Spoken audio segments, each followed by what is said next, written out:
Yes. Um, you know, I just saw somebody fall down on the concrete, and I would just say, yes, as much as you think you're okay, it's better to just call the paramedics and make sure you don't have a concussion or something else wrong. Yes.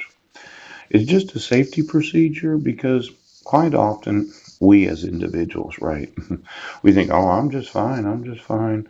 And then all of a sudden, a day later or something, you have a blood tumor in your brain. Yes, it's better to just call 911 and make sure, yes, that you did not hurt yourself in some way because concrete is very hard. Yeah, that's why I told them. Make sure you did not damage your face, your skull, or your brain. Now, this blue book, yes, I'm going to try to get a copy of this. Pooch. It's a reference guide considered by the legal professions to be the authority. Yes. Now, what I didn't really understand is what's known as legal citation. Yeah. The citation I'm familiar with is where you get like a traffic citation where you committed domestic violence. But I'm going to try to get one of these. And this association of Harvard, yeah, I got an email from an individual that's employed there as a constitutional law professor. Yeah. And I'm a little concerned about that because he said I owed him some money, or maybe he works at Yale. His name's Guido, Guido. Yeah, Calabrese. Yes. Could you call him and ask him why I owe him any money?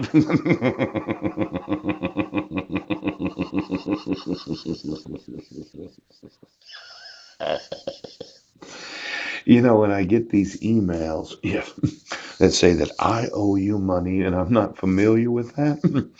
Now, I was in jail for quite a long time, 27 days, and there was this guy named John Grisham. Yeah, he's written a lot of books and he's an actual attorney. I put this, the King of Torts. Yes. Let's think of the tort liability for not enforcing the Brady ouch, in the due process laws of the United States.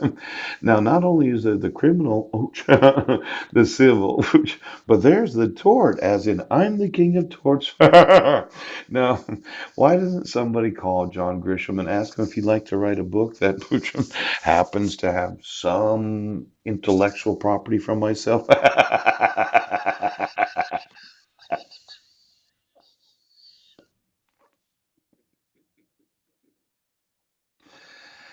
I think there's the huge tort liability of of law enforcement. Yes, oaths of office, right? Those that are judges and justices, and those that are attorney oaths that said they would support the laws of the state of Washington and the Constitution of their individual states. Yes. Now, when you think of the tort liability of refusing to admit to the court exculpatory evidence that would remove any